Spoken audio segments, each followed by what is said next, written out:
Welcome to value creator blog और ये video educational purpose के लिए। आज देखते हैं मार्केट क्या किया। तो मार्केट ने एक दोषी बनाया, लगभग 104 पॉइंट पॉजिटिव क्लोज किया। ठीक है, तो हम लोग देख सकते हैं कि मार्केट एक्जैक्टली इस वाले जोन पे एक रेजिस्टेंस की तरफ फेस किया था, क्योंकि यहाँ पे एक आरएसआई में डाइवर्जेंस क्रिएट किया था, जिसके बारे में हम लोगों ने प्रीवियस कई सारे वीडियोज में डिस्कस किया है। अब हम लोग यहाँ पे एक ट्रेंड लाइन ड्रॉ करें तो ये हम लोगों के का ट्रेंड लाइन हो जाएगा। ठीक है, ये हम लोगों का क्या हो जाएगा, ये ट्रेंड लाइन हो जाएगा, ट्रेंड लाइन। अब ये वाला जो ट्रेंड लाइन है ये बेसिकली अब क्या है, अब यहाँ से हम इसको ड्रॉ करना चाहते हैं इसको। तो बेसिकली यहाँ पे हम लोग देख सकते हैं, अगर आवरली चार्ट अगर लगा दें तो ये एक एक्सपैंडिंग ट्रायंगल की तरह बिहेव कर रहा है। ठीक है, ये एक्सपैंडिंग ट्रायंगल की तरह, इस वाले लेवल को हम लोग कहेंगे एक्सपैंडिंग ट्रायंगल। क्या बोलेंगे, इसको बोलेंगे हम लोग एक्सपैंडिंग ट्रायंगल। ठीक है, एक्सपैंडिंग ट्रायंगल। ठीक है, ये हो गया एक्सपैंडिंग ट्रायंगल। हम लोग का जो पहला रेजिस्टेंस इस वाले जोन के आसपास होगा, हम लोगों का पहला रेजिस्टेंस क्या होगा, अगर हम लोग इस चीज को ध्यान से देखें तो हम लोगों का पहला रेजिस्टेंस ये वाला लाइन होगा, यानी इस वाले जोन में हम लोगों का पहला रेजिस्टेंस होगा 25,429 के आसपास। 25,429 के आसपास हम लोगों का पहला रेजिस्टेंस प्रोबेबली हो जाएगा यहाँ पे। अगर मार्केट यहाँ पे इसको ब्रेक करता है तो हम लोगों का अगला रेजिस्टेंस 25,726 हो जाएगा, जो कि प्रोबेबली आने वाले टाइम में हम लोगों का फाइनल रेजिस्टेंस भी हो सकता है। तो हम लोग अगर इस चीज को अगर डिफाइन करें कि हम लोगों का रेजिस्टेंस पहला क्या होगा, तो हम लोगों का पहला रेजिस्टेंस यहाँ पे होगा रेजिस्टेंस, जो कि होगा 25,449 यानी 450 मान लेते हैं। 25,450 हम लोगों का पहला रेजिस्टेंस होगा, और उसके बाद अगला रेजिस्टेंस लगभग 25,800 के आसपास, या 25,800 के आसपास हो सकता है, 750 से लेके 800, 25,000, 750 या 25,800 का जो लेवल है, इसके पास हम लोगों का फाइनल रेजिस्टेंस हो सकता है। ठीक है, रेजिस्टेंस हो सकता है। ठीक है, फाइनल रेजिस्टेंस यहाँ पे हो सकता है। यहाँ पे एक चीज और हम लोगों को गौर करने वाला बात है कि अगर हम लोग एक चैनल ड्रॉ करें यहाँ आरएसआई में, तो हम लोग देखेंगे, अगर हम लोग यहाँ पे चैनल ड्रॉ करें आरएसआई में इस वाले जोन पे, तो आरएसआई कल ओवर सोल्ड जोन में था, जो कि कल मैं वीडियो नहीं बना पाया किसी कारणवश। ठीक है, ये ओवर सोल्ड जोन में ट्रेड कर रहा था। आरएसआई कहाँ ट्रेड कर रहा था, ओवर सोल्ड जोन में। इसको अगर हम लोग ग्रीन से मार्क कर दें तो ये ओवर सोल्ड जोन में कल ट्रेड कर रहा था, ओवर सोल्ड जोन। अब जैसे ही आरएसआई इस लेवल को टच करता है, कौन सा, इस वाले लेवल को, ये हो जाएगा कहाँ पे, ओवर बॉट जोन में आ जाएगा। कहाँ आ जाएगा ये, ओवर बॉट जोन में। और यहाँ पे फिर हम लोगों को क्या इनिशिएट करना होगा, शॉर्ट। और ये मुझे लग रहा है कल होना चाहिए निफ्टी के अंदर। ये क्या हो जाएगा, ओवर बॉट जोन में आ जाएगा, और उसके बाद हम लोगों को शॉर्ट करना चाहिए कल के लिए, मेरा ये व्यू पॉइंट है। अब यहाँ पे हम लोगों को और एक चीज देखने की वाली बात होगी कि प्रोबेबली हो सकता है कि मार्केट इस वाले रेंज में एक ट्रेडिंग रेंज भी बनाता हुआ दिखे। तो ये बहुत जरूरी पार्ट है, ये इस पे हम लोगों को कल ध्यान देना है कि मार्केट जैसे ही ओवरबॉट जोन पे आता है हम लोगों को शॉर्ट करने के लिए सोचना है। ओवरबॉट प्लस रेजिस्टेंस जोन, हम लोगों को किस बात पे ध्यान देना है, overbought plus market resistance zone में ट्रेड करता हुआ हो, रेजिस्टेंस जोन में ट्रेड करता हुआ, रेजिस्टेंस जोन में हम लोगों को ट्रेड करता हुआ नजर आए। ठीक है, तो एक चीज और ये रहेगा। उसके बाद हो गया बैंक निफ्टी।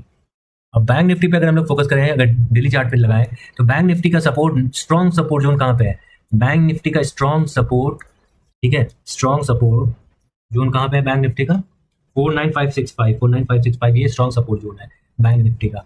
अब हम लोगों को यहाँ पे क्या लग रहा है, बैंक निफ्टी का एक प्रीवियस वीडियो में मैंने ये बनाया था कि प्रोबेबली यहाँ पे, तो बैंक निफ्टी यहाँ पे क्या होता हुआ नजर आ रहा है, एक चैनल में नजर आ रहा है, एक चैनल में नजर आ रहा है, चैनल। तो ये चैनल क्या करेगा, ये चैनल ये करेगा कि निफ्टी को, ये चैनल जो है कहाँ तक लेके आएगा, निफ्टी प्रोबेबली हो सकता है कहाँ तक चला जाए, 25,000, 450, 25,500 तक निफ्टी चला जाए। और बैंक निफ्टी क्या हो जाए, बैंक निफ्टी एक चैनल में ट्रेड करता हुआ, ठीक है, आवरली चार्ट अगर हम लोग यहाँ पे लगाएं तो एक चैनल में लगातार ट्रेड करता हुआ हो सकता है कि बैंक निफ्टी जो है, कल बैंक निफ्टी भी ओवर सोल्ड जोन में आ गया था, बैंक निफ्टी भी ओवर सोल्ड जोन में आ गया था। अगर हम लोग देखें तो बैंक निफ्टी भी ओवर सोल्ड जोन में आ गया था। अब इस चीज को यहाँ पे हम देखते हैं कि bank Nifty over sold zone में आ गया था। अब अगर हम लोग यहाँ पे ये देखें तो ये भी एक चैनल फेज में है, बिल्कुल निफ्टी की तरह ये भी एक चैनल फेज में ट्रेड कर रहा है, अगर हम इस चीज को यहाँ पे ध्यान से देखें तो। ठीक है, एक चैनल फेज में, आरएसआई भी एक चैनल फेज में है, आरएसआई इन चैनल फेज। अब हम लोग क्या एक्सपेक्ट करेंगे, हम लोग ये एक्सपेक्ट करेंगे कि आरएसआई जो है ओवरबॉट जोन में चला जाए, आरएसआई यहाँ पे ओवरबॉट जोन में चला जाए, आरएसआई यहाँ पे ओवरबॉट जोन में, ओवरबॉट जोन में चला जाए। ये प्रॉब्लली कल हो सकता है। ठीक है, कल बैंक निफ्टी की एक्सपायरी है, हो सकता है हम लोगों को एक ट्रेडिंग रेंज भी देखने को मिल सकता है। ठीक है, इस जगह पे, और फिर ये यहाँ पे ट्रेड करे, तो प्रॉब्लली हम लोग आने वाले टाइम में बैंक निफ्टी में 52,000 का लेवल देख सकते हैं, 52,000 का लेवल बैंक निफ्टी में। प्रोबेबली ये लेवल रेजिस्टेंस का काम करेगा, पहला बात। और ये चैनल फेज में है। ये किस फेज में है? ये चैनल फेज में है। और इसका सपोर्ट कितना है? 49,565 का लेवल ये ऐसे सपोर्ट जोन ट्रेड कर रहा है। ठीक है, तो प्रोबेबली हो सकता है कि हम लोगों को बैंक निफ्टी अगर कल एक रिट्रेसमेंट या ट्रेडिंग रेंज में रहा तो अगले दिन ऊपर जाएगा। तो 700 से 800 पॉइंट हम लोगों के पास बैंक निफ्टी में ऊपर का है, 700 से लेके 800 पॉइंट्स। ठीक है, हम लोगों का बैंक निफ्टी में है, अपवर्ड मूव में है, अपवर्ड मूव। ठीक है, ये हो गया बैंक निफ्टी में कल से लेके 1-2 दिन का व्यू पॉइंट। अब हम लोग आते हैं निफ्टी बैंक को देखें। ठीक है, अगर हम लोग निफ्टी बैंक को देखें तो निफ्टी बैंक जो है एग्जैक्टली वैसे ही ट्रेड कर रहा है जैसे कि फिन निफ्टी वैसे ही ट्रेड कर रहा है जैसे कि बैंक निफ्टी। और यहाँ पे अगर हम लोग देखें तो एग्जैक्टली ये 20 EMA के नीचे भी ट्रेड नहीं करने आया। अगर डेली चार्ट पर अगर हम लोग देखें तो ये 20 EMA के नीचे बिल्कुल ही भी ट्रेड करने के लिए नहीं आया। प्रोबेबली इसने ये वाला ट्रेंड लाइन मेंटेन किया है। ठीक है, ये वाला ट्रेंड लाइन मेंटेन किया है प्रोबेबली। ठीक है, इस वाले जोन को हम लोग मान, तो यहाँ से हो सकता है कि ये फिर ऊपर का डायरेक्शन दिखाए। अगर हम लोग आवरली चार्ट में देखें तो ये थोड़ा और ज़्यादा क्लियर हो जाएगा। अब ये दिख रहा है, यहाँ पे ये चैनल फेज में दिख रहा है, चैनल फेज में दिख रहा है। एंड प्रोबेबली हो सकता है कि यहाँ पे एक हम लोगों को जैसे ही यहाँ से मार्केट ऊपर जाता हुआ दिखे 23,802 इज ए रेजिस्टेंस लेवल। जैसे ही मार्केट इसके ऊपर जाता हुआ हम लोगों को दिखेगा तो मार्केट प्रोबेबली एक नया हाई मारेगा 24,291 यानी 24,300 के आसपास। तो मार्केट 24,300 के आसपास जो है हो सकता है कि एक नया हाई मारे। ठीक है, मार्केट हो सकता है कि 24,300 के आसपास एक नया हाई मार सकता है आने वाले टाइम में। तो हो सकता है कि हम लोगों को फिर निफ्टी में ऐसा कुछ देखने को मिले। मिड कैप निफ्टी में जैसा कि हम लोगों ने ड्रॉ किया था एग्जैक्टली उसी जोन के आसपास कहीं ना कहीं मार्केट ट्रेड कर रहा है। ठीक है, उसी जोन के आसपास ट्रेड कर रहा है और जैसे ही ओवरबॉट जोन में जाएगा वैसे ही सेलिंग इनिशिएट हो जाएगा फिर निफ्टी में। सेंसेक्स एग्जैक्टली निफ्टी की तरह ये ट्रेड कर रहा है, निफ्टी की तरह ये ट्रेड कर रहा है। और अगर हम लोग देखें तो एक यहाँ पे टच किया, सेकंड यहाँ पे टच किया, तो प्रॉबेबली हम लोग फर्दर नीचे गिर सकते हैं जैसे कि इस वाले लेवल को ब्रेक करता है। लेकिन फिलहाल के लिए हो सकता है कि मार्केट जो है इस लेवल को ब्रेक ना करे, क्योंकि मार्केट यहाँ से एक डायरेक्शन पकड़े ऊपर का ताकि ये ओवरबॉट जोन में चला जाए और उसके बाद वहाँ से फॉल करे। ठीक है, RSI का अभी तक ओवरबॉट जोन अभी ये टच नहीं किया है सेंसेक्स, तो probably there is high chances कि हो सकता है कि सेंसेक्स इसको यहाँ पे टच करे। ठीक है, जब ये ओवरबॉट जोन में आ जाए तो प्रोबेबली हो सकता है कि यहाँ से हम लोग एक फॉल देखेंगे। ठीक है, ये ओवरबॉट जोन कौन सा होगा? तो अगर हम इसका लाइन ड्रॉ करें अगर यहाँ से यहाँ तक का, और प्रोबेबली यहाँ से हम लोग ड्रॉ करना चाहिए, तो ये भी एकदम एक्सपेंडिंग ट्रायंगल की तरफ बन रहा है। ठीक है, और कहीं ना कहीं ये वाला हम लोगों को ये जोन देखने को मिलेगा रेजिस्टेंस। प्रोबेबली क्या हम लोगों का रेजिस्टेंस हो जाएगा 82,934 यानी 83,000 हम लोगों का रेजिस्टेंस हो जाएगा। क्या हो जाएगा? रेजिस्टेंस हो जाएगा।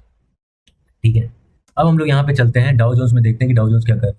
तो डाउ जोन्स फ्यूचर जो है वो अभी निगेटिव है, लेकिन अभी अगर हम लोग देखें तो लगातार 3 दिन में डाउ जोन्स फ्यूचर जो है, ठीक है, एक ट्रेडिंग रेंज बना रहा है, ऊपर नीचे कर रहा है। तो बेसिकली यहाँ पे ये टाइम बिता रहा है डाउ जोन्स। ठीक है, यहाँ पे ये टाइम बिता रहा है अगर हम लोग ध्यान से देखें तो, और ये है इसका ट्रेंड लाइन। ठीक है, जो कि जहाँ पे प्रोबेबली ये हर बार सपोर्ट लिया है, ये जो ट्रेंड लाइन है यहाँ पे ये प्रोबेबली हर बार सपोर्ट लिया है, सपोर्ट लिया है। तो डाउ जोन्स हो सकता है आने वाले टाइम में अगर हम लोग देखें डाउ जोन्स में, तो अभी ये ओवरबॉट जोन में नहीं गया है, शार्प फॉल प्रोबेबली यहाँ से नहीं आ सकता है, आए। ठीक है, यहाँ से एक शार्प फॉल ना आए बल्कि एक अपवर्ड मूवमेंट आए। अगर हम लोग डाउ जोन्स में देखें तो एक तरह का यहाँ पे RSI में हेड एंड शोल्डर बन रहा है, हेड एंड शोल्डर पैटर्न बन रहा है, जिसका ब्रेक हम लोगों को काफ़ी नीचे लेके जा सकता है। तो प्रोबेबली ये देखने लायक बात होगा कि डाउ जोन्स यहाँ पे क्या करता है, क्या ये ओवरबॉट जोन में जाता है। तो डाउ जोन्स थोड़ा इंडिसिसिव है। ठीक है, डाउ जोन्स एक ट्रेडिंग रेंज में है। अब इस रेंज का जहाँ भी ब्रेकआउट होगा उस तरफ हम लोगों को टारगेट मिलेगा। अभी के लिए बस इतना ही, थैंक यू।